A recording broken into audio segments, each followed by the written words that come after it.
isso me provoque. Aqui é prosa choque. Me provoque. Aqui é prosa choque. Me provoque. Aqui é prosa choque.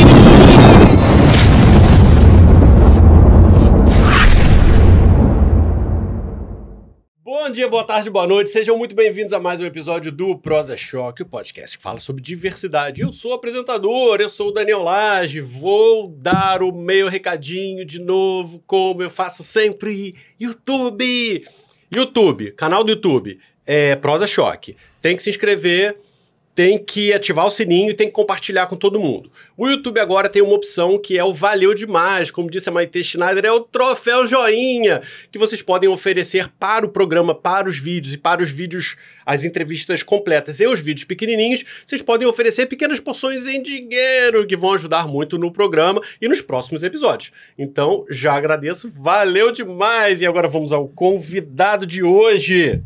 Vou ler aqui... Ai, vamos lá. O convidado de hoje... Eu tô fazendo para ficar tenso. O convidado de hoje é advogado com pós-graduação pela PUC-Rio e MBA executivo em Business pela Fundação Dom Cabral. Com uma experiência consolidada de mais de 15 anos como executivo jurídico de grandes empresas, em 2023 ele conquistou um lugar na... E ele falou, cuidado com a pronúncia... GC Powerless Brasil. Foi bem? Sendo reconhecido pela... esse aqui também. Sendo reconhecido pela The Legal 500. Caraca, tô demais. Como um dos líderes jurídicos de maior destaque do país. Sempre atuou com projetos de diversidade e atualmente é membro do Comitê de Diversidade, Equidade e Inclusão e líder do grupo de afinidades LGBTQIA+, da multinacional Mondelez, que faz o chocolate. Ele é homem, gay, papai por adoção de uma menina trans de 7 anos, coincidência, também sou, e de um menino negro de 6 anos, coincidência, também sou também. Esqueci de dizer que ele é o meu marido, Thiago Luiz Ferreira, seja bem-vindo! Obrigado. Muito legal, é um assunto que esbarra na diversidade, que é a própria diversidade e que é importante a gente falar disso também, porque o nosso tema é diversidade e... Diversidade o quê, gente? Diversidade nas organizações. Então, esse assunto, se eu não me engano, ele é um assunto que vem sendo falado há pouco tempo, né? Poucos anos. E quanto mais espaço a gente abrir para as pessoas entenderem o quanto que é importante nas organizações a presença da diversidade, uma coisa que a gente faz para construir um Brasil, um mundo melhor para todo mundo. Me conta, vamos fazer uma linha do tempo da tua história em empresas. Você trabalha mais de 15 anos? Sim, mais de 15 anos. Você sempre foi assumido no trabalho, em estágio, que eu acho que o estágio também tem uma coisa do estagiário, ele por natureza, ele já é mais vulnerável. Como é que foi essa tua primeira experiência, assim? Vamos lá. Bom, primeiro eu quero dar oi para todo mundo aí. Tô feliz de estar aqui. Acho que eu, tá desse lado agora, tá sendo meio surreal, tá desse lado, eu tô sempre do outro lado com você. Ele que me ajuda com tudo. Mas tô feliz de estar fazendo parte desse projeto, porque estando junto com você eu vejo o quanto você dedica, energia, afeto, então é um projeto super bonito, super relevante. Estou feliz de estar aqui com você fazendo parte disso. Mas então, não, de jeito nenhum, eu não era assumido desde sempre, até porque a diversidade, ela é um assunto relativamente recente nas organizações e está em uma transformação muito intensa ao longo das últimas décadas. Então, quando eu era estagiário, era impensável eu ser quem eu sou no ambiente de trabalho, Então, chegou ao ponto, eu lembro da minha primeira experiência profissional como advogado, né? Eu trabalhava no escritório de advocacia, ainda não tinha entrado para o mundo corporativo. Em geral, os escritórios de advocacia são mais conservadores, né? Então, eu lembro que na época eu namorava, e aí eu falava pra todo mundo que eu tinha uma namorada. Então eu namorava o Gabriel, e aí eu tinha uma namorada chamada Gabriela. E aí você imagina a quantidade de esforço e energia que demandava de mim. Eu tenho que ficar convertendo tudo pro feminino, tendo cuidado pra não ter nenhum deslize, pra ninguém perceber. Então, realmente, ali era um ambiente extremamente conservador em que eu não sentia nenhuma segurança e acolhimento, né, de abrir minha vida particular e de falar para as pessoas que eu era gay. Sim. Pelo menos o primeiro namorado dele, Gabriel, podia virar Gabriela. Quando eu comecei a fazer minha formação em psicanálise, em 2009... a gente já tava namorando e não tinha equivalência. Não tinha Tiaga. Aí eu não falava Tiaga, eu falava a pessoa que eu namoro. Olha só. Não porque a pessoa que eu namoro... Super discreto, né? Super discreto. A pessoa e depois com a aliança no dedo. A pessoa que eu moro, a pessoa que divide. Olha que horror. Vai. E aí? Mas aí, então, nesse momento, eu realmente não tinha liberdade nenhuma, né? E aí, em 2008... Você via, sabia de fofocas, burburinho, de o que poderia acontecer? Você chegou a ver alguém falando e depois, na hora do cafezinho, alguém falou, ih, o viadinho. Na verdade, assim, não... Ou na própria faculdade. Não existiam referências, né? Eu não tinha, por exemplo, no ambiente de escritório de advocacia, eu não tinha um sócio que era gay, não tinha advogados que eram abertamente gays, então... Em primeiro lugar, não existia uma referência, né, em que a gente pudesse se espelhar e entender que, né, aquela instituição olhava para isso com bons olhos, né, e aquilo não ia impedir crescimento de ninguém. Tinha algum não assumido? Porque não era assumido, mas às vezes a gente olha e fala, Não, então tinha, sei. Isso sim. E aí, né, o que existia, sim, era o ambiente, né, e, de Isso novo, deve né... acabar inibindo também, entrando em uma perspectiva histórica daquele momento, diversidade não era um ponto levado em consideração nas empresas e organizações. Então, existia homofobia recreativa, piadinhas, preconceito, muito viés inconsciente. Então, realmente, assim, não existia um ambiente em que eu me sentisse confortável, né, de dizer que eu tinha um namorado ali naquele momento. Eu e nem ninguém, né? Porque é impossível, num escritório enorme, não existia um advogado que fosse gay, ou uma advogada que fosse lésbica. Com certeza existiam, mas também não se sentiam confortáveis em se assumir. Mas você acha que antes dessa movimentação da diversidade nas empresas, a diversidade, quer dizer, tudo que engloba diversidade, era tida como um certo problema para as empresas? Ou poderia ser, vou contratar esse cara assumidamente gay, afeminado, aí não vai... vou ter que explicar nas reuniões, vou ter que... não, deixa eu contratar um hétero cis normativo aqui. Tinha isso? Tinha, né? Acho que sim, acho que isso acontecia em duas perspectivas, né? Tanto numa perspectiva consciente, que é meio que você tá falando, né? Não, eu vou me livrar de problema, não quero problema pra mim. Não quero contratar um viadinho, cara, sapatão, não quero. O que os meus clientes vão achar? Não consegue o que se controlar. As outras pessoas vão achar? Eu vou ter um cara bichinha dividindo o banheiro comigo, Então, tinha esse nível que era consciente, mas tinha também uma camada que é muito mais complicada, que é inconsciente, né? Que é uma coisa que a gente discute muito no ambiente corporativo de uma forma geral, né? E tá dentro da estratégia de diversidade, é da gente tentar quebrar esses vieses inconscientes. Porque... vivemos em uma sociedade que é preconceituosa, que é machista, que é racista.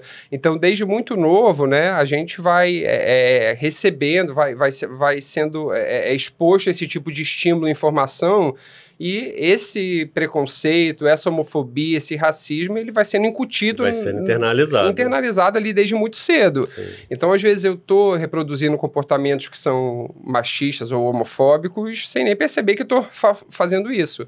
Então, isso existia também. Então, no processo seletivo, eu tenho um candidato que é claramente gay, eu não contrato ele, mas não porque ele é um bichinho, mas é porque acho que o outro tem o perfil melhor, eu não tô nem percebendo que os meus vieses inconscientes estão direcionando uma escolha que eu tenho que fazer ali. Então, tem essas duas camadas, né? A consciente hoje é mais fácil de trabalhar, mas a inconsciente é um pouco mais complicada, né? Porque a gente tem que remexer um pouco ali em questões que são muito estruturais e estruturantes nossas. Então, é um ponto que é mais difícil da gente trabalhar, inclusive no contexto das organizações. Sim. E dentro dessa tua jornada, você sofreu preconceito? Sim, acho que sim. Eu lembro, assim, na minha primeira experiência corporativa, né? Então, eu estava no escritório... escritório não conta. Não, corporativo eu tô falando mais de empresa. Então, no escritório eu tive essa experiência, eu migrei para a minha primeira experiência em empresa, como advogado já, uma posição júnior, e ainda estava em um momento em que não sentia ali uma abertura, né? De abrir minha vida pessoal, no sentido de deixar as pessoas saberem que eu era gay. E aí eu lembro que um momento foi muito marcante para mim, que a minha gestora chegou para mim e falou, preciso conversar com você. Cara, eu lembro o lugar, já era tipo final do dia, de noite, não tinha mais ninguém no escritório lá, eu preciso te falar que tem muitas pessoas comentando que estão achando que você é gay. E que por isso não estão se sentindo muito confortáveis de estar com você. E aquilo foi uma coisa que me chocou tanto, assim, porque eu não estava esperando. E aí eu lembro que meu olho encheu d'água, assim, e aí eu lembro que eu só ficava falando assim, mas eu não tô entendendo por que isso é uma questão. O que todo mundo tem a ver com isso? Eu não tô conseguindo entender por que a gente tá tendo essa conversa, sabe? Foi uma coisa tão louca. Então... Gente, eu não lembrava disso. Aconteceu. E aí aquilo me chocou muito, assim, sabe? E aí eu fiquei nessa mesma empresa durante 12 anos. Essa empresa, obviamente, né? E como é que desenrolou isso? Então, acabou que eu falei que eu era para ela e eu, a partir dali, passei por um processo interno de entender que não era eu que tinha que me adaptar ao meio, né? Não era eu que tinha que fingir ser quem eu não era, por conta daquele contexto que eu estava vivendo ali. Ou aquele meio deveria me aceitar na minha verdadeira essência, ou aquele lugar não era para mim. Então eu comecei a trabalhar essa questão internamente e me empoderar no sentido de que, cara, talvez esse não seja o lugar que eu tenha que estar. Tá. Vamos ver se esse é o lugar que eu tenho que estar. Então, que já era uma coisa meio inovadora pra época, né? Exato. Meio pra Frentex, né? Exato. Então eu falei, cara, a partir de hoje eu vou ser quem eu sou. Isso significa que no dia seguinte eu entrei no escritório jogando glitter com uma bandeira do arco-íris? Não. Mas significa que se numa roda de almoço a pessoa perguntasse, o que você fez no fim de semana? Eu falaria, eu fui no cinema com meu namorado, que na época era você. Fui no cinema com meu namorado, a gente foi no... Porque é natural, porque uma pessoa hétero que fosse perguntada isso, falaria que fui no cinema com minha namorada e não virei Daniela. Nenhum tipo de questão. Então, Daniel sempre foi Daniel. Então, eu comecei a me colocar e não admitir qualquer tipo de tratamento discriminatório por conta da minha orientação sexual. Isso aconteceu de uma hora para outra? Não. Foi um processo que foi interno, que foi longo, em que eu fui me empoderando até chegar nesse momento, que é o momento que eu tô hoje, né? Tanto que, quando eu fiz a transição de carreira para a Mondeliz, a empresa que eu tô hoje, uma coisa que foi um critério que, você lembra, a gente conversou muito sobre isso, foi muito relevante, foi, cara, quais são os valores da empresa? Uma empresa focada em pessoas, é uma empresa que acolhe diversidade, que tem não só uma estratégia de diversidade, mas, né, um olhar de valorizar as singularidades que a diversidade traz. Então, hoje, cara, eu tenho que procurar um ambiente, né, dentro de uma cultura organizacional que entenda a diversidade como uma alavanca, como um valor, e não como algo a ser escondido ou que deva sofrer qualquer tipo de reprimenda. Sim. E eu tô pensando quem nasceu primeiro, o ovo ou a galinha. Você acha que as empresas, elas estão se adaptando, estão se transformando para acolher a diversidade porque as pessoas da diversidade estão se empoderando e estão começando a exigir ou demandar espaço assim? ou é o contrário? Uhum. E junto com essa pergunta, é só um complemento, mas as pessoas da diversidade têm voz para poder fazer um barulhinho de chamar a atenção da empresa e falar, caraca, tem pessoas que não estão confortáveis, estão reclamando, estão... Por onde foi? Quem nasceu primeiro, ovo ou galinha? Eu acho que é um pouco de tudo. Assim, acho que quando a gente olha para um contexto histórico da diversidade nas organizações, eu dividirei isso em 3 grandes momentos. Tá. Tem um primeiro momento, que é quando a diversidade começou a ser discutida nas empresas, sei lá, década de 60, 1960 em diante. É uma discussão recente, bem iniciozinho. Naquele momento, a Diversidade, você está falando antirracismo também? Diversidade de uma forma ampla, tá? Não estou falando só de diversidade LGBTQIA+, não. Diversidade de uma forma ampla. Então, nesse primeiro momento, a diversidade, ela era estimulada como uma estratégia da empresa de evitar danos à sua imagem. Foi um momento em que começou a se discutir muito direitos humanos, direito das minorias, igualdade. Então, as empresas, ela meio que por uma pressão externa, se viram obrigadas a começar a tratar um pouco a diversidade, mas muito como uma estratégia de mitigar risco reputacional.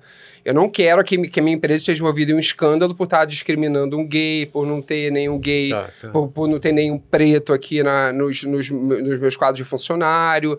Então, não se via naquele momento o valor que a diversidade poderia agregar para uma organização, tá? E aí, conforme a gente vai evoluindo o contexto... É o equivalente à sigla GLS, ao S. GLS, é simpatizante. Porque se falava isso, né? Empresas simpatizantes. Lugares muito lá atrás, sim. Então, mas não é isso? Não é isso? Exatamente, exatamente. 70? 70. Que tinha empresas simpatizantes. Eu lembro que tinha coisa do hotel simpatizante. Sim. Então, é o topa. Era isso, né? A diversidade ela tinha um viés muito de responsabilidade social para as empresas naquele momento e uma estratégia de evitar danos à imagem corporativa da empresa. E aí, conforme o contexto social e cultural foi mudando, né? Conforme as pessoas foram demandando por mais espaço, os grupos de minoria foram demandando por mais espaço, se estruturando, mídias sociais começando a crescer, informação sendo difundida de uma forma mais intensa. E acho que conforme essas pessoas que pertencem a grupos de minorias foram se colocando no contexto das organizações de uma forma mais intensa, eu acho que as organizações elas começaram a perceber esse movimento. E aí houve uma mudança do enfoque da organização para diversidade. E aí a diversidade ela começou a ser entendida como uma estratégia de alavanca de resultados da organização. As pessoas começaram a entender que, não, peraí, acho que ter esse público diverso aqui dentro da organização está me trazendo uma vantagem competitiva, está sendo um diferencial. Por quê? Por que isso? Porque acho que a grande maioria das organizações ela trabalha com aquele tipo de estratégia que a gente chama de centrada no consumidor. Eu preciso atingir meu consumidor, então eu preciso colocar o consumidor no centro da minha estratégia. Para isso, eu preciso minimamente refletir nos quadros internos da organização a diversidade que eu tenho na sociedade. Como que eu vou atingir os grupos de minoria como público consumidor se eu não tenho representantes dessas minorias dentro da organização trabalhando em todo o processo de desenvolvimento dos produtos, né? Então, eu acho que as organizações começaram a perceber o valor que essa diversidade trazia para a performance da empresa, para a entrega de resultados da empresa, para eu garantir que eu estou atingindo o meu público consumidor de uma forma efetiva, para garantir que eu estou trazendo para dentro da organização diferentes perspectivas, diferentes vivências, diferentes abordagens para aquela mesma situação, que eu estou criando produtos que eles vão estar atendendo a demanda não só do público hétero, cis, normativo, homem, mulher, branco, mas não, de toda a sociedade, de pretos, de pardos, de gays, de PCDs. Então, as organizações começaram a olhar para a diversidade com olhar de uma forma diferente. Eu não estou aqui só cumprindo tabela para ficar bem na fita, né? Para não ter nenhum risco à minha reputação. Isso me traz valor, isso me traz um diferencial competitivo. E ao longo das últimas décadas, diversos estudos foram feitos, né, por grandes consultorias como McKinsey, Deloitte, que conseguiram construir uma relação direta entre lideranças e empresas que são mais diversas e estimulam a diversidade, com resultados organizacionais mais efetivos, com projetos de inovação mais bem-sucedidos. Então, esse é o momento que a gente está vivendo hoje, né? A diversidade, ela é hoje um critério de alavanca de resultado da organização. Seria o terceiro momento. É o segundo momento. É o segundo momento, E aí, dentro de toda essa perspectiva, as organizações elas têm hoje uma estratégia de diversidade, equidade e inclusão. Tem grupos trabalhando nisso, tem metas voltadas para a diversidade de uma forma geral. Então, a diversidade está sendo trabalhada porque ela, não só pelo aspecto humano e social, porque é a coisa certa a se fazer, porque eu não posso discriminar, porque eu tenho leis que determinam que, né, que eu respeite todas as pessoas, mas também sob a perspectiva de resultados da organização. Eu preciso de uma estratégia de diversidade robusta porque isso me garante o diferencial competitivo. Porque isso garante que eu chegue no meu consumidor, no meu público-alvo de forma mais efetiva. Porque isso vai alavancar meus processos de inovação interno. Porque isso vai trazer mais resultados para a organização. Tá. Então, esse é o momento que a gente está vivendo hoje. Eu acho que grandes organizações estão passando por um momento de transição para terceira etapa, que eu diria dentro desse contexto histórico, que é olhar para a organização com uma perspectiva de sustentabilidade corporativa. E o que isso significa? Significa que, acho que já sabemos hoje que eu garantir um público interno diverso não me garante resultados sustentáveis no longo prazo, né? E tem uma frase que eu gosto muito, que é da Verna Myers, que ela fala: diversidade é convidar para festa, inclusão é chamar para dançar.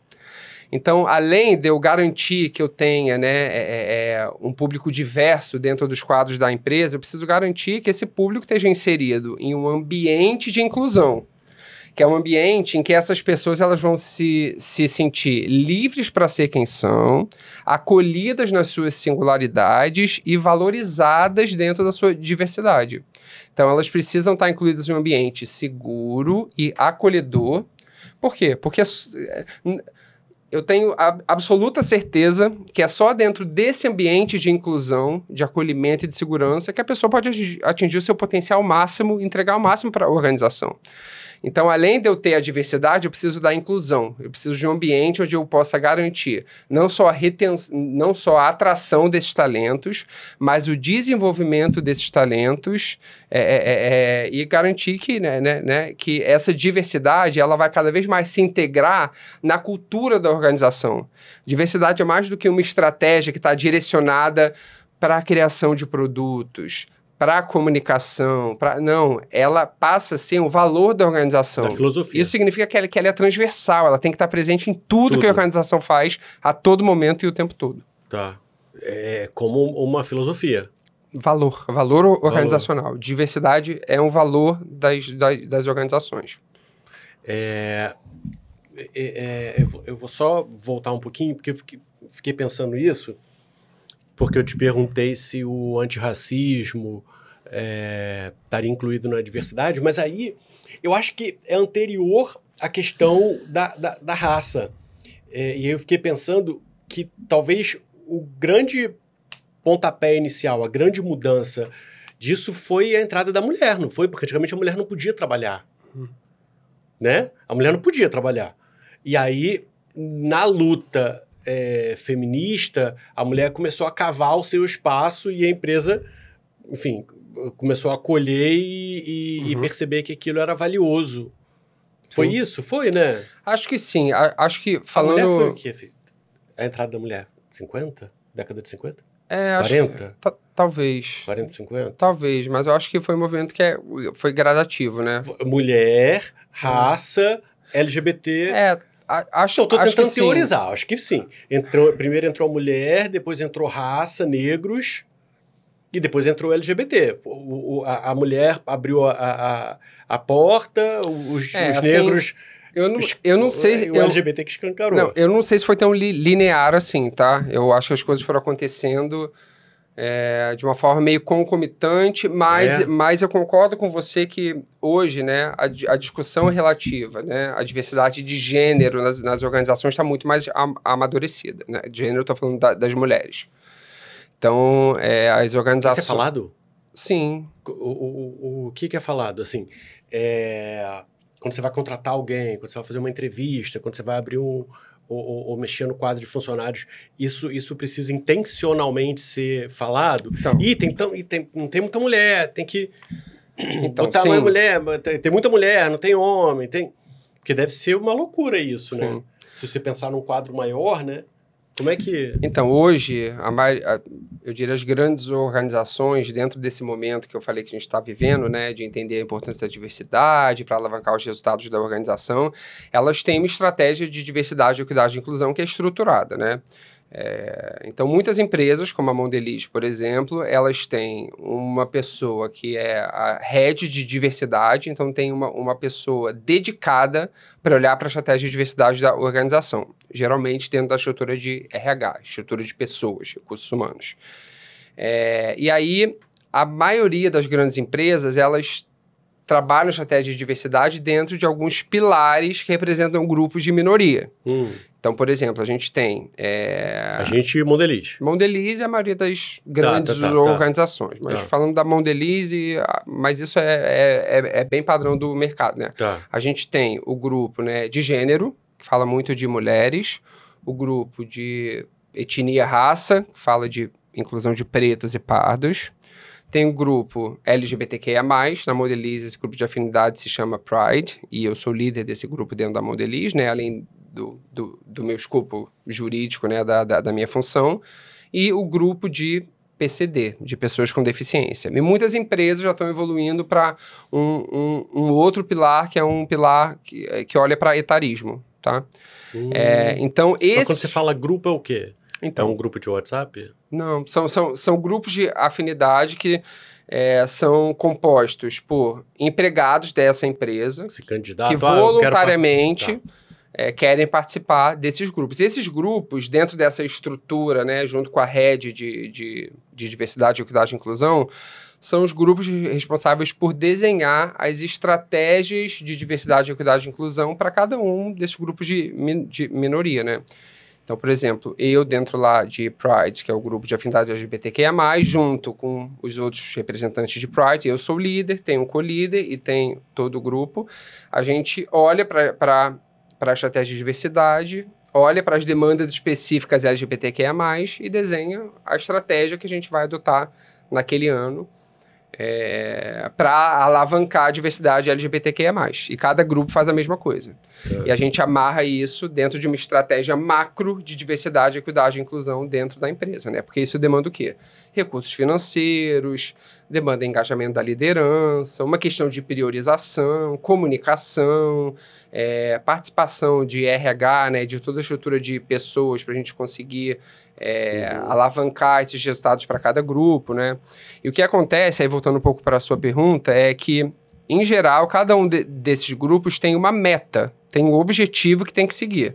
A organização, ela se compromete a atingir aquele objetivo. Então, você está falando de mulheres, né?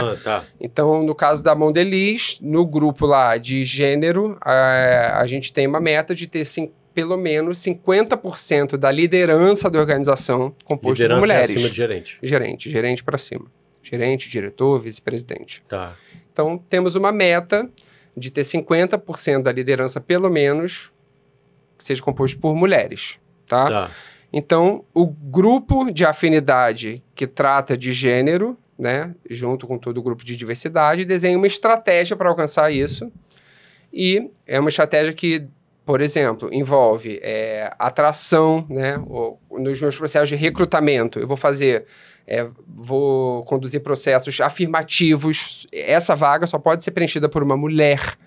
Eu vou ter programas de desenvolvimento, de mentoria específicos para mulheres. Como assim? Mentoria, desenvolvimento o quê? Programas internos de desenvolvimento para empregados específicos para mulheres. E quem dá o treinamento são mulheres? Não, recebem. Né? Dentro da estratégia de desenvolvimento, eu estou entendendo que eu preciso alavancar talentos mulheres para alcançar esses 50% de liderança. Então, eu vou trabalhar em programas específicos para desenvolvê-las, para elas chegarem lá mais rápido. Então, programas específicos para mulheres de mentoria com outras pessoas, programas de desenvolvimento. Então, uma série de iniciativas que vão sendo adotadas dentro de cada grupo para que esses targets, esses objetivos da organização em relação a cada grupo de afinidade sejam atingidos. E aí, com isso, eu preciso mobilizar toda a organização, porque não é um objetivo do grupo de afinidade, é o objetivo da Mondelez, é o objetivo da organização. Então, se a Mondelez tem um compromisso, que é assumido, inclusive, publicamente, de ter 50% da liderança de mulheres, né? Tem que ter. Tem que ter. O que significa que todo gestor precisa ter 50% do seu time composto de mulheres. Todo gestor precisa, nos processos de avaliação, de discussão de talentos, de performance, olhar para esse pool de talentos mulheres de uma forma mais assertiva, com iniciativas para desenvolver essas pessoas. Então, a estrutura de diversidade, né, a estratégia de diversidade, ela passa a ser transversal e envolver toda a organização. E você tem exemplo prático de movimentos, de estratégias? Não, mas você falou isso da mulher, tem, 50%. Tem. Falando de Pride, né, que é o grupo de afinidade LGBTQIA+, a gente, né, no início do ano passado, a gente tem uma grande prioridade dentro de Pride é a gente alavancar talentos trans, né? Que a gente entende que é um público que a gente precisa atrair, desenvolver internamente, e a gente tem uma série de ações voltadas para isso. E uma das ações, né, que a gente lançou recentemente, da qual tenho um super orgulho, é um pacote de benefícios afirmativos exclusivos para empregados trans.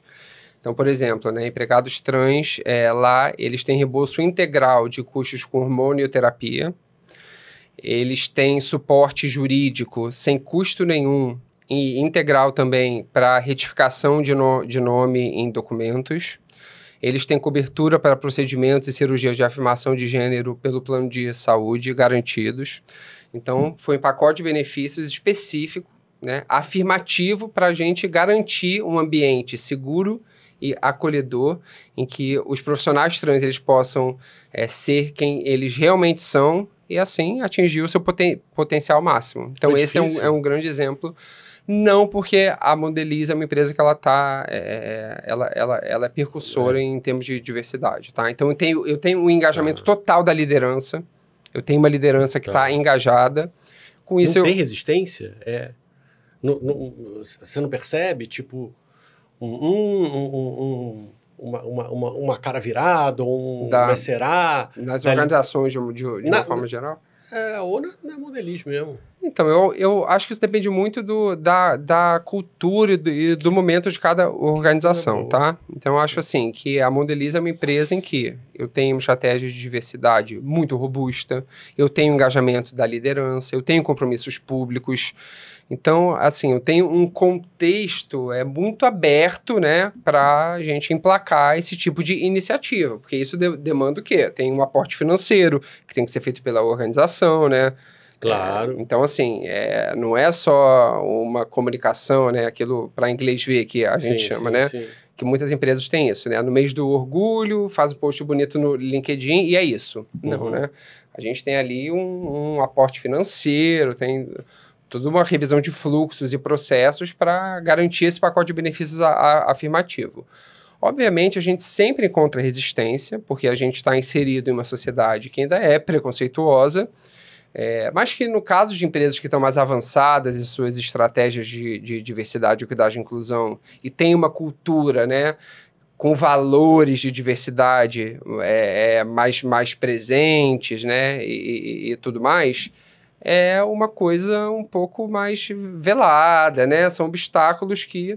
Cara, porque aí, se eu sou um preconceituoso e eu trabalho num ambiente desse, cara, eu não posso fazer nada, né? Eu tenho que ficar quieto e... Né? Então, é mais fácil de muito, superar. Né? Exato. Nem se sustenta muito. A pessoa vai sair em algum momento da organização de uma forma orgânica ou não. Por exemplo, esse pacote de afirmativo para pessoas trans foi motivado por demandas dos funcionários? Vocês percebiam que tinham funcionários que tinham questões com a hormonização ou com as cirurgias?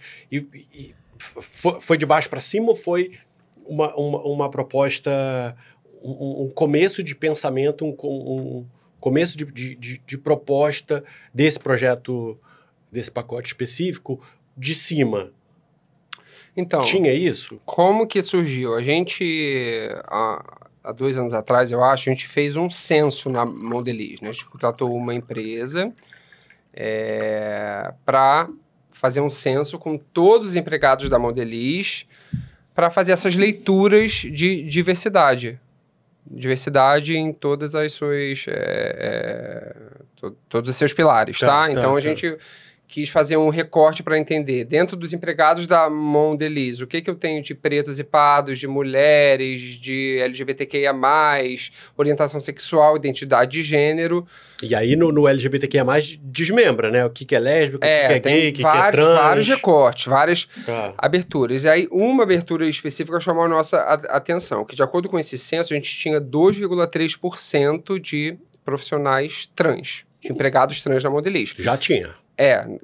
O censo é uma fotografia daquele momento, né? Sim, todos os empregados têm que responder. Tá. E aí a gente teve, sei lá, e olha que teve 80% de respondentes, tá?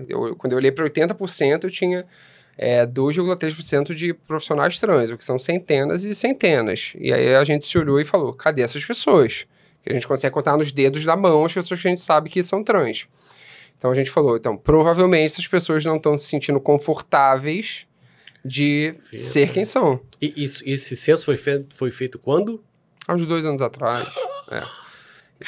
Então, essas pessoas, recente. os profissionais trans, né? A gente ficou surpreso com o número feliz. Falei, nossa, uma descoberta. Que legal, né? A gente tem 2,3% de profissionais trans, mas cadê essas pessoas?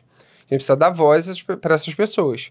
A gente precisa mostrar para essas pessoas que elas estão inseridas em uma organização que onde elas podem se sentir seguras, onde elas se sentem acolhidas, onde elas são valorizadas em ser quem são. Sim, sim. Então, a gente, né, construiu esse projeto, criou o business case e construiu esse pacote de benefícios afirmativos aí para a população trans. E aí comunicou. Esse ano a gente tem iniciativas para reforçar essa comunicação. A gente está em janeiro, que é o mês da visibilidade trans, né? Então, a gente tem todo o nosso plano de comunicação interno e externo está voltado para o reforço desse pacote de benefícios, né? Para as pessoas cada vez usarem mais e tudo mais. Tá. E é de uma maneira facilitada. A pessoa vai lá no médico, pega o encaminhamento... E pede reembolso pelo aplicativo. Pede reembolso. Uhum. Sem muita burocracia, sem muita burocracia, exatamente. E... Tá, você falou a parte bonita com flores, com glitter. Tem desafio, tem parte... obstáculo... Tem. Tem que ter. Sempre tem, né? Eu acho que, obviamente, né? Isso depende muito... É sempre essa luta, né? Tem gente que não... E assim, é engraçado que, por exemplo... E aí, falando da minha experiência na Mondelez, que é uma empresa que realmente tem uma cultura de diversidade e tal, né?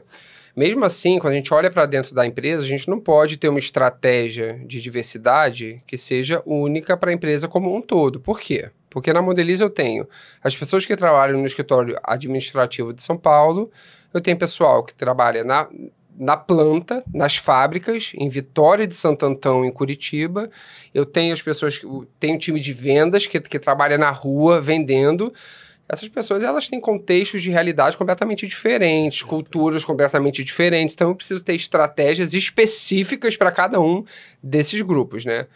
Então, até para o escritório administrativo, que são pessoas, né, que, assim, elas estão inseridas em uma cultura mais aberta à diversidade de forma geral, muito mais do que as pessoas em Vitória de Santo Antão, que é uma cidade pequena do norte, né?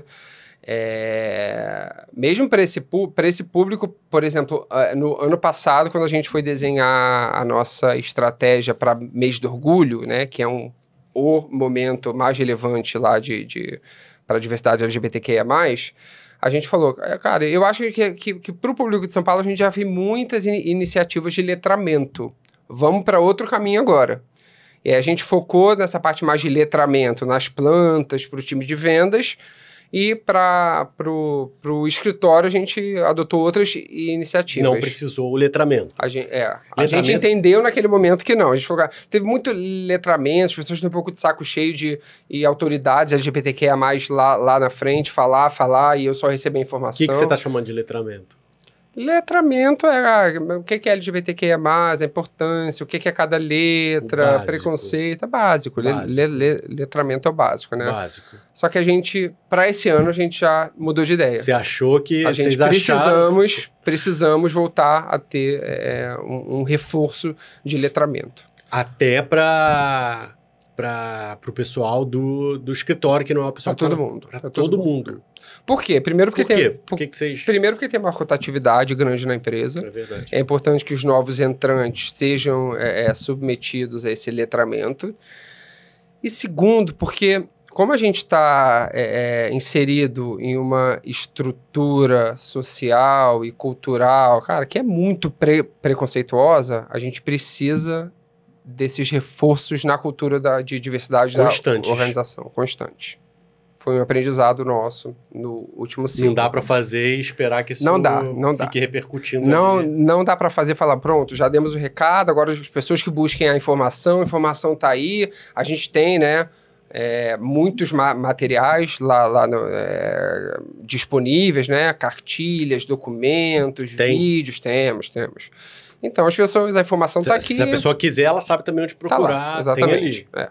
Tá. Só que não. Só que a gente chegou à conclusão que a gente precisa ser um pouco mais intencional, inclusive na questão do letramento, que é o básico. A gente precisa reforçar o básico de tempos em tempos. E isso é o quê? Palestras, cursos, é o quê? É obrigatório? Isso. O quê?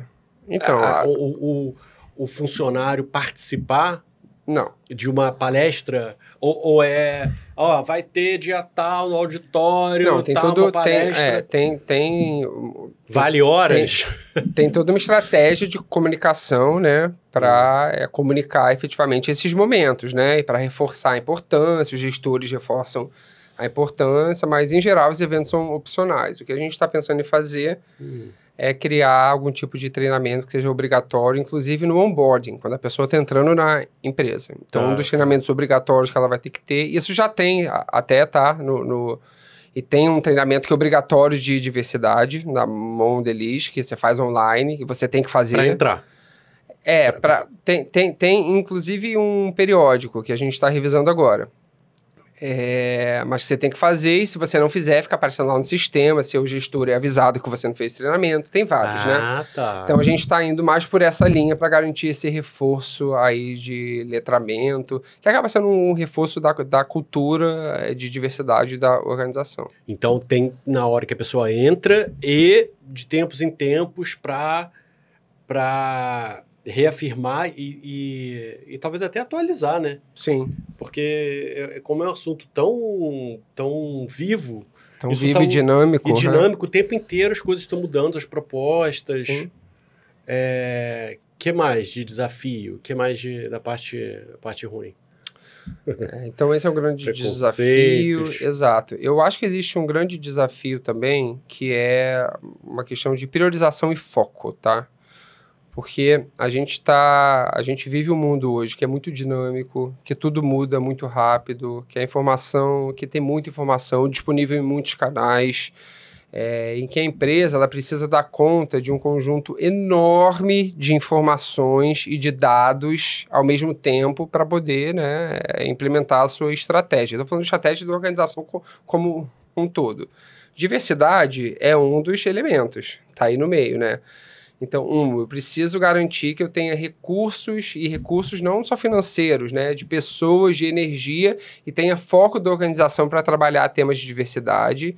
E dentro desse recorte de diversidade, quais são as prioridades? Porque se eu for trabalhar tudo de diversidade com o mesmo foco, vai ficar tudo meia boca, né? E aí? Então, para garantir efetividade, a gente precisa focar no que é mais estratégico. Então, esse é um desafio também, né? Então, não adianta eu, lá dentro de Pride, querer chegar para alta liderança e falar, a gente precisa de um projeto focado na população trans, precisa investir nessa campanha, precisa investir... Eu não posso chegar com 10 projetos que eu preciso investir, que eu preciso do foco da liderança.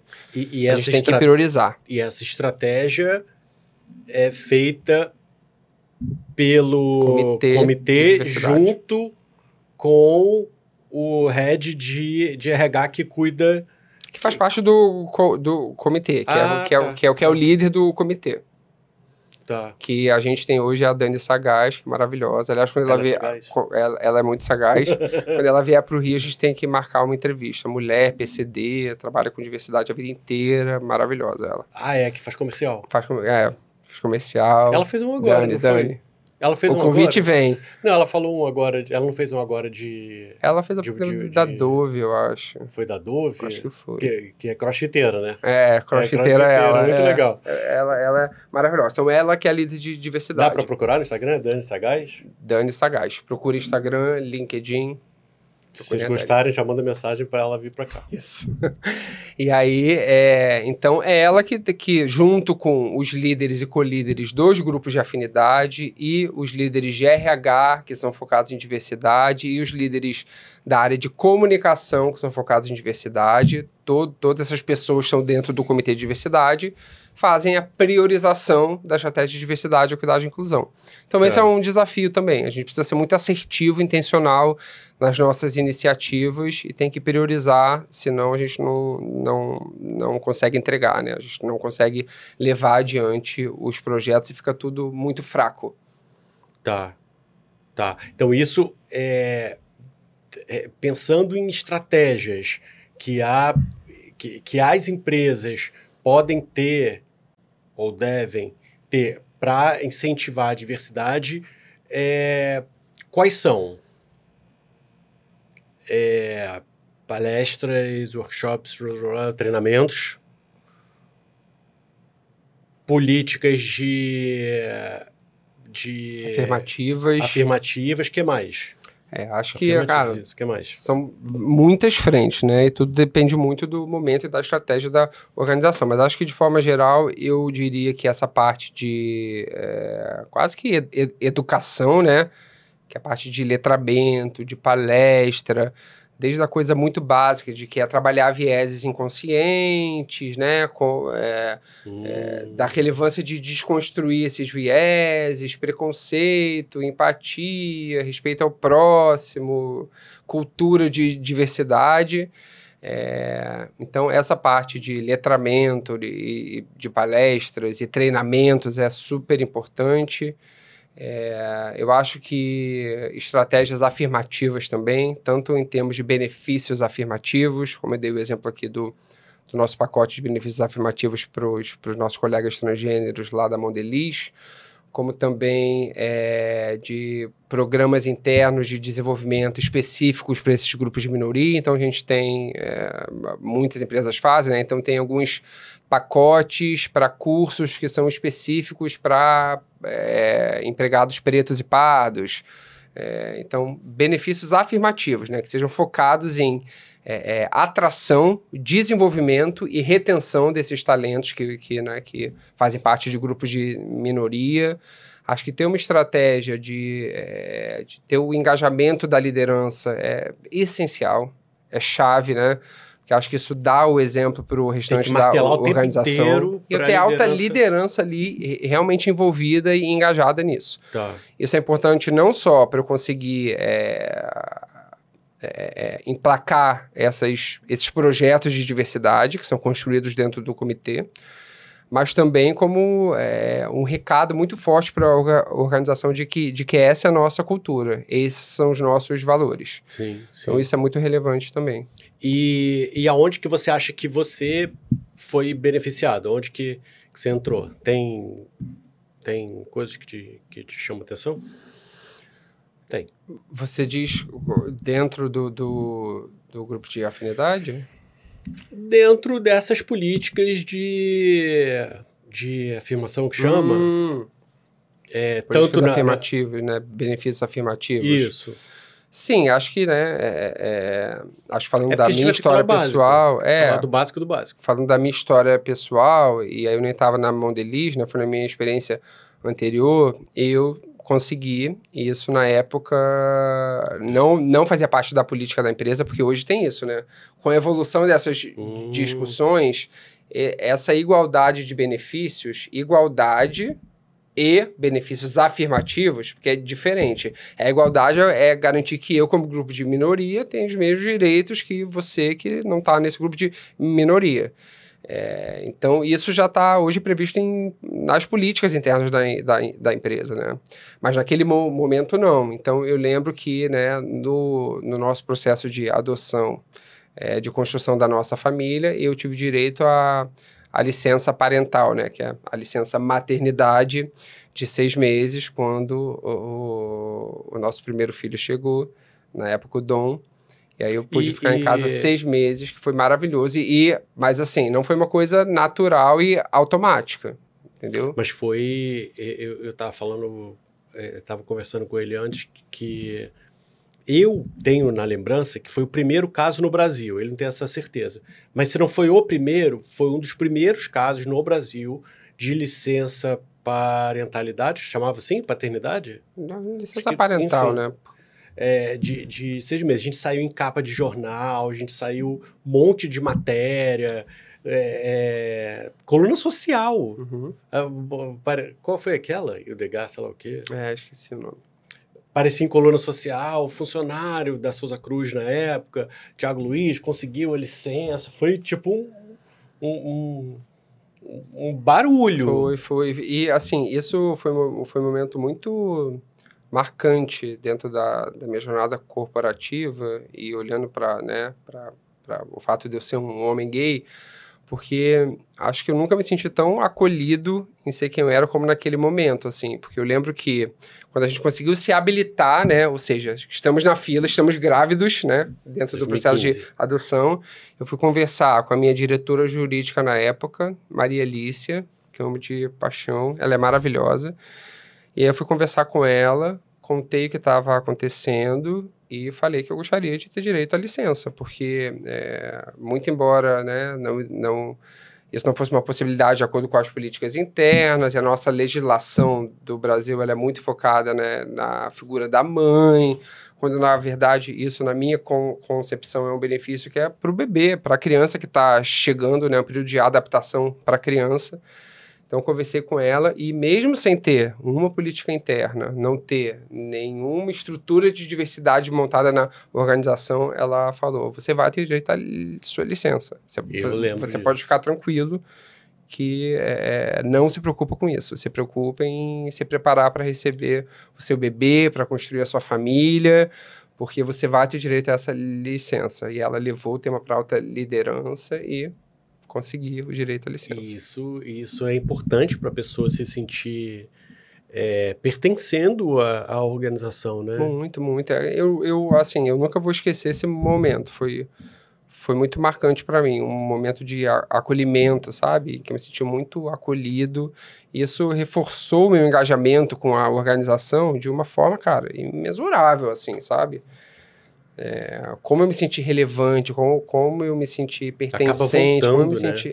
Então, nossa, acho que foi muito importante. Hoje isso já, né, melhorou um pouco, pelo menos nas grandes organizações. Hoje? Porque hoje, meio que, né, como diversidade de uma forma geral, como demanda social, como estratégia está crescendo, e dentro desse contexto de evolução histórica que a gente vem falando aqui, todas essas questões, não todas, mas grande parte delas, já estão sendo internalizadas nas políticas internas da empresa de uma forma mais assertiva. Então, isso está um pouco, pelo menos nas grandes organizações, tá? Não é regra. E isso está no começo ainda, né? Eu lembro que a Maite Schneider recomenda esse episódio. Que também foi isso, né? O da Maite foi empregabilidade trans. Ela falou especificamente de trans. E ela trouxe um caso que foi muito interessante, eu vou falar porque ele não viu o episódio ainda da Maite Schneider, que ela falou assim, um homem trans estava na empresa. Lá dentro ele conheceu uma mulher trans, se relacionaram e resolveram ter filhos. Ele engravida e ela amamenta. Quem tira a licença? É muito louco, né? Sim. Porque já aconteceu isso na modelagem? Específico assim que eu saiba, não. O que aconteceria? Que ela não deu resposta. Cara, Pros dois, né? Aí são realmente situações muito específicas. Imagina, que tem que ser avaliadas o cara caso a caso, né? acabou de parir ali, tem que... Vai voltar, ficar o quê? Um mês, de repente uma cesárea. Imagina que louco. O que muitos países têm, que eu acho que para mim é o melhor modelo, né? Não sei se muitos, alguns é o que a gente chama de licença parental, tá? Sim. Então, quando aquele bebê nasce, né? Os pais têm direito a uma licença de 6 meses e eles podem dividir isso da forma que eles quiserem, independentemente de gênero. Isso fora do Brasil. Fora do Brasil. Pra mim seria o modelo ideal, assim, sabe? Sei lá, de repente a mulher não quer ficar 6 meses. Quero ficar só 2 meses. E o homem, de repente, daria tudo pra ficar meses curtindo aquele momento ali de construção de vínculo de paternidade com o filho dele. E não pode, porque hoje o prazo pros homens é super curto. É o quê? Um mês? Não. Antes era 5 dias. Dependendo do caso, pode chegar acho que 20 dias. É super curto. Ainda? Então, assim, esse modelo para mim seria o ideal, né? Acho que, cara, vocês têm, sei lá, 6 meses, se dividem como vocês quiserem aí. É verdade. Porque não se fala muito, porque também na nossa sociedade é um outro ponto, né? O homem não cuida do bebê, né? O homem não é o responsável. Isso, exatamente. Então... O papel de cuidador, né, cai muito em cima da figura da mulher. E isso está refletido na nossa legislação. Hoje que a gente tem no Brasil é uma licença maternidade, né? O papel do homem é o papel de provedor, né? Sim. Não é o papel do cuidador. Mas isso está mudando. Tá mudando já?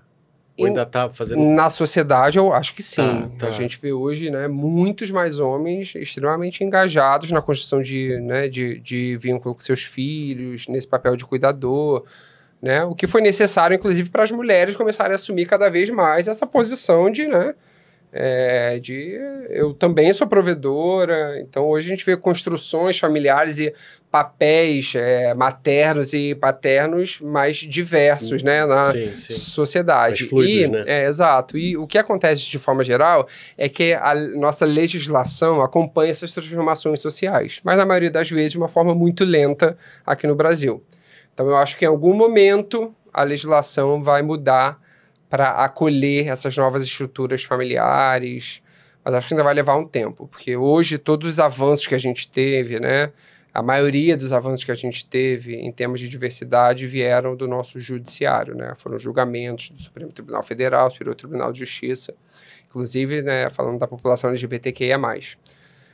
Então, acho que vai levar um tempo, mas em algum momento a legislação ela vai ter que acomodar e acolher essas novas estruturas familiares, novos papéis de paternidade, maternidade e tudo mais. Sim, então dentro da organização, atualmente, o ponto, o coração de coração e cérebro da diversidade são os comitês de diversidade e inclusão.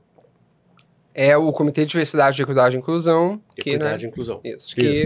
Que é composto por tudo aquilo que eu falei, né? Os grupos de afinidade, a líder, né? Geralmente tem pessoas de RH que fazem parte do comitê, de comunicação, mas é o comitê que é responsável por desenhar e implementar a estratégia de diversidade, equidade e inclusão da empresa. E tem algum projeto que esteja te chamando a atenção atualmente? Então, a gente está preparando as prioridades do ano, né? O que a gente quer fazer, né? Falando de Pride especificamente, a gente não tem ainda na Mondelez, e em grande parte das organizações, um objetivo específico para a população LGBTQIA+. Então, na Mondelez a gente tem, né, o objetivo que eu falei, de pelo menos 50% de mulheres na liderança, temos um objetivo para pretos e pardos, temos um objetivo para PCD. E esses objetivos... De número de pessoas. De números, Tá, né? É um tá. percentual que a gente Tá. tem que alcançar para cada um desses grupos de minoria. E esses objetivos, eles são acompanhados mês a mês, na vírgula, e aí cada gestor, ele tem a obrigação de cumprir aquelas metas ali. Então, ó, aqui, no seu time, o Eduardo, que é o meu chefe, o Edu Gil, seu time aqui tá com gap, você precisa contratar 2 profissionais pretos. Então, a gente precisa resolver isso, tá? Então...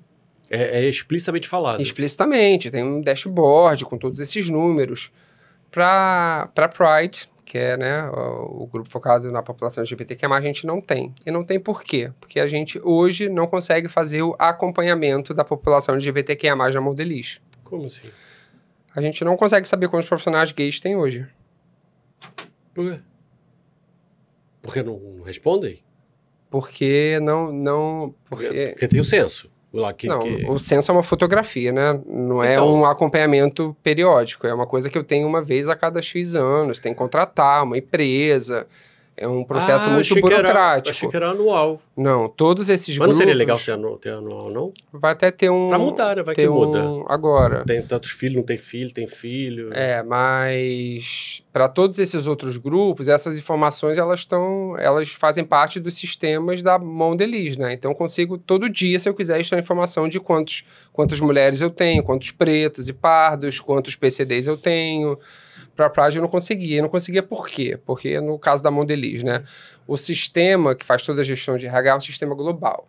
Então, para mudar, eu teria que mudar para todo lugar do mundo. E tem lugares do mundo que tem, né? Que inclusive tem criminalização de você ser gay é crime. Então, eu não posso dar essa informação para todas as Mondelezes do mundo. A pessoa marca ali no dia seguinte é assassinada, não né? pode, Em pedra não pode. apedrejada. Então, a gente ficou durante muito tempo tentando destravar isso. Tem como mudar só para o Brasil, mas o sistema é global, a gestão é global. Encontramos esse ano passado agora um caminho para fazer isso só para o Brasil, em outro sistema. E a partir de agora, né? Qual sistema? Esse é um sistema de gestão de empregados de folha de ponta. Mas aí especificamente sobre... Que é um sistema Brasil, que tem algumas informações, a gente vai conseguir incluir ali Quais? a autodeclaração LGBTQIA+, que é basicamente incluir as opções de orientação sexual e aumentar as informações de identidade de gênero, né? Para incluir mulher trans, homem trans, não binário. Então, a gente já sabe que dá para fazer isso, já aprovamos o projeto e como agora a gente vai conseguir acompanhar, a gente vai conseguir ter uma meta também. Então, o grande objetivo, né, lá de Pride, dentro da Mondelez para esse ano, é conseguir validar e ter uma meta, um compromisso da empresa em relação ao objetivo de empregados LGBTQIA+. Isso vai ser acompanhado por todos os gestores da organização. Sim. Porque isso dá atração para a agenda, né? Uma coisa é eu ter lá uma meta para eu cumprir, que eu tenho que cumprir, e se eu não chegar naquela meta, cara, tem RH ali falando que a gente precisa alcançar, né? Tem a responsabilidade do líder de alcançar aquela meta, e isso dá atração para a agenda, isso leva a agenda para frente, né? É diferente de eu ter um grupo de afinidade que não tem nenhuma meta, fica uma coisa mais qualitativa, tá, mas e aí, né?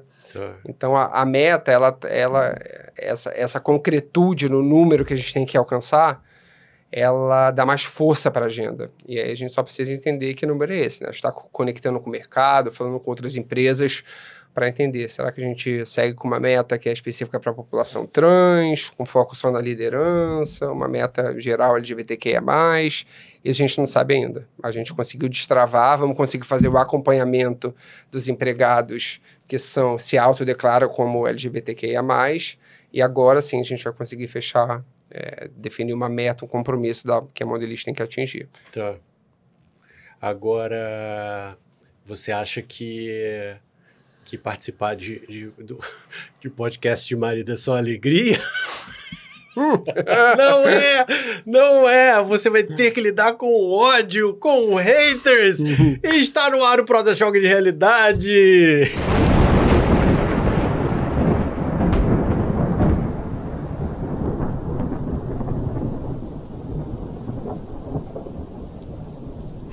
Gente, olha só, vou explicar um negócio. E ele não deixou eu ver o Protochoque vou de explicar. realidade. Eu falei, deixa eu dar uma olhadinha pra eu me preparar. Ele não deixou. Por quê? Quem me ajuda no roteiro é o Thiago. Então a gente pensa junto e ele, que trabalha nessas coisas de Word, eu sou péssimo em computador. Então ele já monta tudo ali, a gente vai falando, ele vai montando meu roteiro, minhas fichas. Todos os episódios ele me ajuda. E esse é o Protochoque de realidade, tem que ser uma surpresa. Mas ele queria ver, você queria, não queria? Queria, claro. Queria programar a resposta, né? Eu falei, não, aí tanto que, eu vou passar rápido aqui pra vocês, tá em caneta, eu fiz aqui. Eu fiz em caneta pra ele poder não saber, pra gente poder saber como que ele responderia, haters, ódio, que é uma maneira de explicar e de informar para as pessoas que têm esse tipo de posicionamento como lidar com isso. Certo? Certo. Tá nervoso? Então, olha só. Vou pedir para você olhar para a sua câmera, sua lente da verdade, responder como se responde esses haters. Uhum. Gente, tem hater de tudo que é canto. É fácil fazer isso aqui, porque tem hater de tudo que é canto. Qualquer tema que... da diversidade. Qualquer tema que a gente bote na diversidade vai ter. Então, vamos lá. O hater disse: acho errado a empresa ter que pagar pra pessoa virar trans. Gostou, não gostou? Caraca, tô muito bom. Tô muito bom, vai. Quer que eu repita? Repete. Porque pra ele é uma surpresa, que ele não tá esperando. Então tá. O hater disse: eu acho errado a empresa... Com interpretação, ó. Ator. Eu acho errado a empresa ter que pagar pra pessoa virar trans.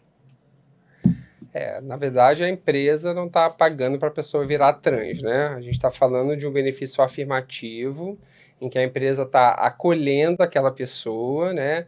E garantindo que ela se sinta ali segura e absolutamente livre para ser quem ela realmente é, né? A gente entende que a população trans é uma população, né, que é muito marginalizada. A gente precisa ter ações afirmativas, né, para suportar o desenvolvimento dessa população. E para essas pessoas se desenvolverem, conseguirem, né, focar 100% da sua energia, né, quando estão ali na empresa, para entregar os resultados, elas precisam, né, ter o conforto de saber que elas podem ser quem elas são e que elas estão sendo valorizadas nas suas singularidades. Então, por isso, ter benefícios afirmativos que vão ajudar essa pessoa no processo de transição de gênero não só, né, a coisa certa a se fazer sob a perspectiva humana, mas também a decisão de negócios mais inteligente e acertada, porque eu estou alavancando os resultados da organização com isso também. Boa. Gostei. Gostou? Gostou, né? Então, segunda, hein? O hater disse: se uma empresa tiver um presidente trans, não vai passar credibilidade. Tô muito bom, não tô? Vai, tô muito bom, vai, confessa. Tô muito bom. Você não tá gostando, não? Tô gostando. Acho bom. Tô maravilhosos. Quer que eu repita? Repete, com interpretação, claro. Ó, faço comerciais também. Novelas, tamo junto. Filmes. O hater disse: se uma empresa tiver um presidente trans, não vai passar credibilidade. Aí a gente tem que ir para um lugar assim, né? Porque hoje a informação, ela tá aí, né? Ela tá disponível em tudo que é lugar, em tudo que é canal. A maioria das pessoas tem acesso à internet, à informação. Então, para essas pessoas, eu diria que ignorância é uma escolha, né? Então, é importante a gente acessar a informação, tentar se educar um pouco, né? Para entender e tentar desconstruir esses vieses inconscientes que a gente tem.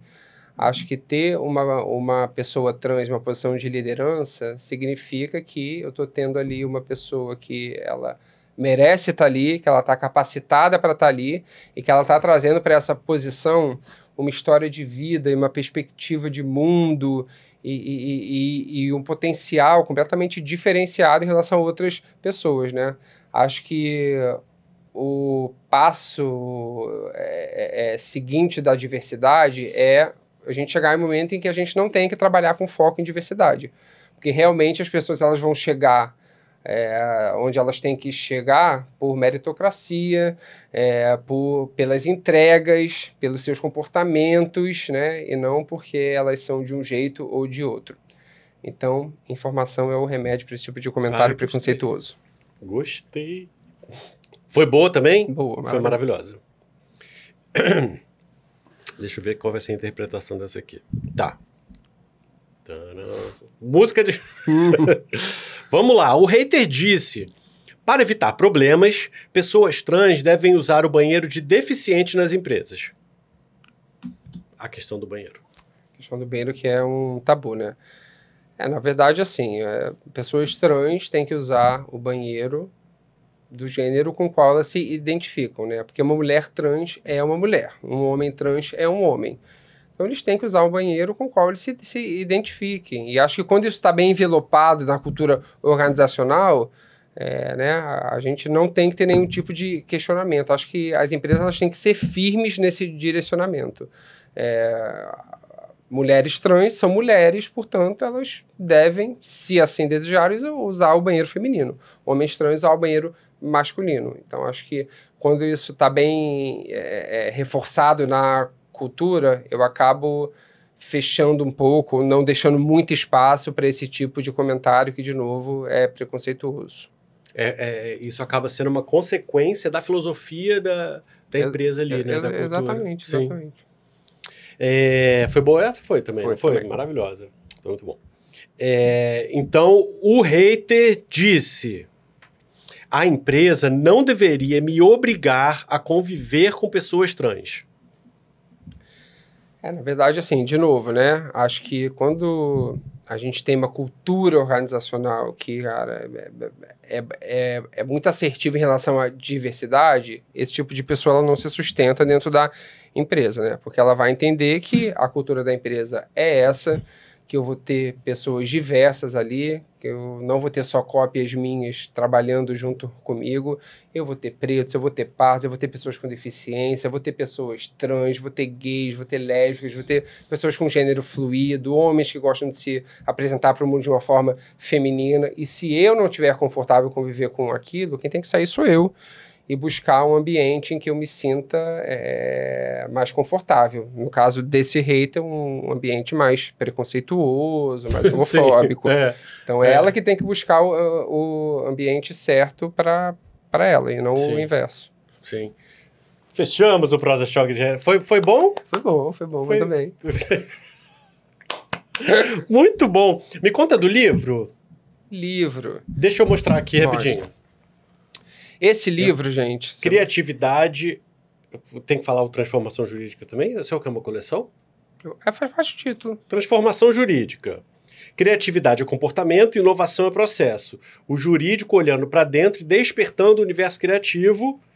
E o pós-fácil desse livro aqui é da Maite Schneider, que ela falou aqui, mas ela não trouxe para mostrar. Maite, estou mostrando agora. Esse livro eu trouxe aqui porque ele é um livro que, na verdade, é uma coletânea de artigos de diversos autores.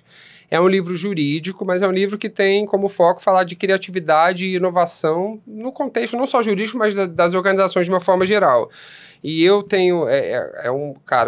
Os artigos estão fantásticos, é um livro da Saraiva Jur, Saraiva Educação, lançado em parceria com a Future Law, tendo como coordenadores aí Paulo Samico, Guilherme Totti, Tainá Carneiro, que são nomes super fortes aí no mundo do jurídico 4.0, de inovação jurídica. E nesse livro tem um artigo com o Eduardo Gil, também conhecido como meu chefe, maravilhoso.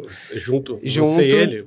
Isso, nós dois escrevemos um artigo que fala muito do que a gente discutiu aqui hoje, que é um artigo com o tema a diversidade é o único caminho para a sustentabilidade das organizações. Então, é um livro super bacana que fala sobre inovação e criatividade de uma forma geral e o que tem a ver a diversidade com isso, né? Diversidade é um grande motor da inovação, né? Já falei aqui, diversos estudos apontam essa correlação. Quando eu trago um público diverso para dentro da organização, eu consigo olhar para o mundo com diferentes perspectivas, pensar em soluções diferentes, e com isso eu tenho um processo de inovação que é muito mais intenso, né? Super bacana para quem se interessar. Saraiva o quê? Saraiva Jur. Saraiva Jur. Onde compra? Internet. Só na Saraiva? Não, qualquer lugar? tem a Amazon, tem. Uhum. Qualquer coisa fala com o Paulo Samigo, Fala que com ele o Paulo sabe. Samigo. E aí tá, pegando tua jornada dentro desse assunto da diversidade, o que você diria, que é uma pergunta que você sempre bota nos meus roteiros. Adoro. O que você diria para o Thiago estagiário? Não, o Thiago de começo de carreira. Uhum. Qual a dica? O que você falaria? Eu diria assim, acho que no início da minha trajetória profissional, esse foi um tema que me demandou muito, assim, foi muito desgastante para mim eu ter que viver essa mentira dentro daquele lugar onde eu estava ali a maioria do meu tempo, né? E aí você, né, só um parênteses aqui, como comparar, né, uma pessoa que tem que despender esse tanto de energia em se proteger, em ficar disfarçando, em converter nome de namorado para uma pessoa que está ali e só precisa pensar em trabalhar, sabe? Então, acho que eu sofri muito com isso ao longo da minha trajetória profissional. Foi desgastante para mim, então acho que o que eu diria para aquele Thiago jovem de lá de trás cara, que vai ficar tudo bem, acho que seja verdadeiro com quem você nunca admita, né, qualquer tipo de pressão para ser uma pessoa diferente do que você acho que se eu tivesse a cabeça que eu tenho hoje lá atrás, né, o Gabriel não seria Gabriela, o Gabriel seria Gabriel, e as pessoas que lidassem com isso, se eu tivesse que ser demitido, seria demitido. Então eu diria para esse Thiago que tenta levar as coisas de uma forma mais leve, vai ficar tudo bem, seja mais seguro em relação a quem você e verdadeiro em relação a quem você é.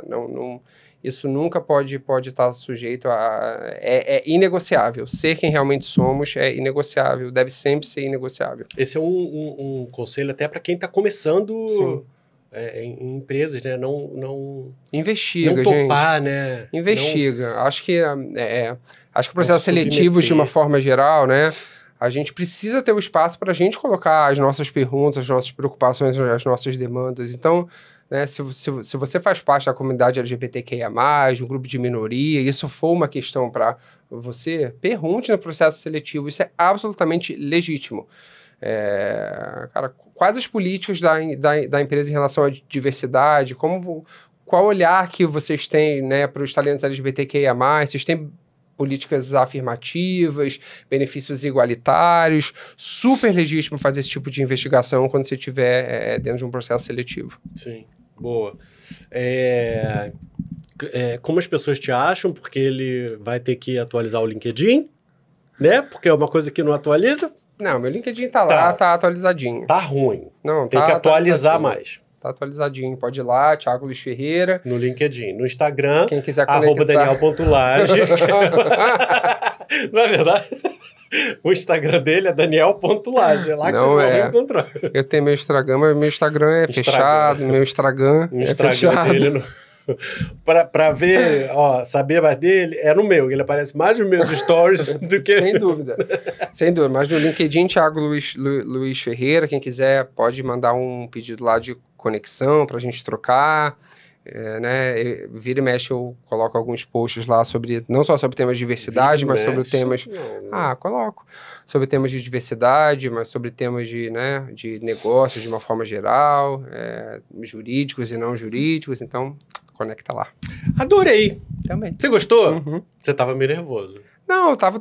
Não, tava nervoso sim. Não, nervoso não. Tava nervoso. Eu tava... essa picuinha de marido de 15 não, anos. Eu não tava nervoso. 15 não, tava... 16.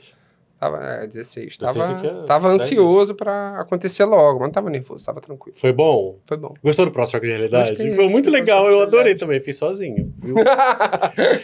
Obrigado, então. Uhum. Acho que foi incrível e a gente precisava desse tema realmente. Uhum. Mesmo se você não fosse meu marido, eu ia te chamar. Mas uma coisa com a Facilita, outra. né? Muito obrigado. De nada. Muito obrigado vocês que vieram com a gente até aqui. Volto com o assunto do YouTube.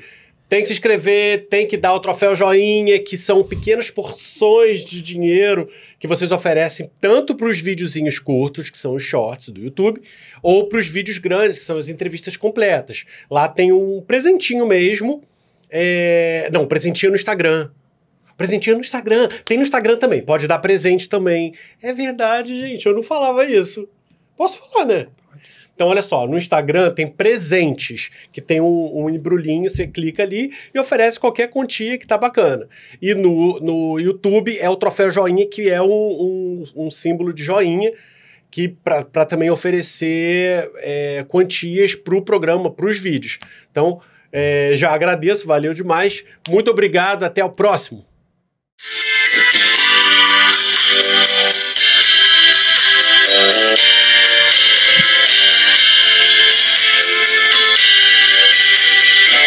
Por isso me provoque. Aqui é prosa choque. Me provoque.